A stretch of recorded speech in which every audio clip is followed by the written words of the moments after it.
असीम मुनीर के बाद अब बिलावल के बोल निकलने शुरू हो गए हैं। पहले मुनीर साहब अमेरिका में अपने आका के पास पहुंचकर भारत को गीदड़ भभकी दे रहे थे और अब पाकिस्तान के पूर्व विदेश मंत्री ने भारत से जंग की बात की है।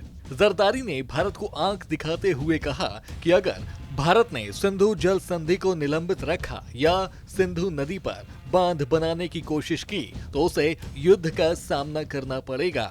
इस मुल्क की अवाम में इतना ताकत है कि जंग की सूरत हो तो जंग में भी हम इनका मुकाबला कर सकते हैं और जो आपके 6 के 6 दरिया है वो वापस हासिल भी कर सकते हैं। और अगर ये हमें मजबूर करते हैं, पाकिस्तान ने ये जंग नहीं छेड़ा था। हम हमेशा अमन के बारे में बात करते हैं। जहां दुनिया भर में पाकिस्तान के सफीर पहुंचे, नुमाइंदे पहुंचे, हमने अमन की बात की, भारत ने जंग की बात की। लेकिन अगर जंग छेड़ा गया है तो हम शाह अब्दुल लतीफ बिठाई की धरती से मोदी सरकार को बताना चाहेंगे कि हम पीछे नहीं हटते, हम झुकते नहीं हैं।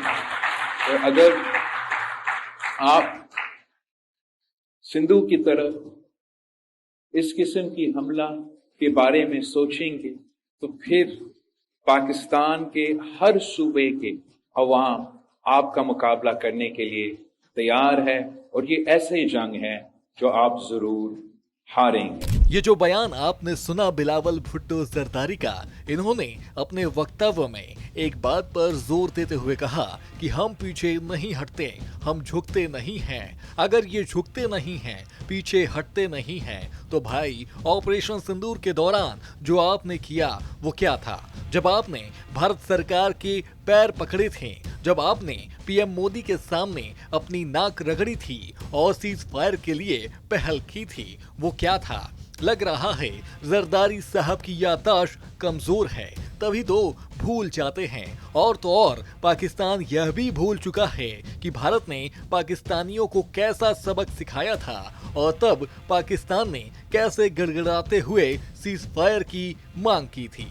इन बयानों से साफ झलक रहा है कि बिना पद वाले बिलावल भुट्टो जरदारी अपनी राजनीति चमकाने के लिए भारत का सहारा ले रहे हैं। सहारा लेने से एक बात और याद आया कि जो देश अमेरिका के सहारे जी रहा है उसे तो अब सहारे की आदत पड़ चुकी होगी।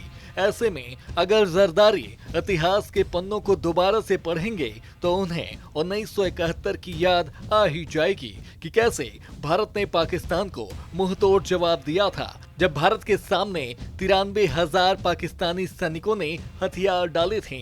अगर वो याद न आए तो 2019 के बालाकोट को याद कर लें कि उस समय भी पाकिस्तान को भारत के सामने झुकना पड़ा था।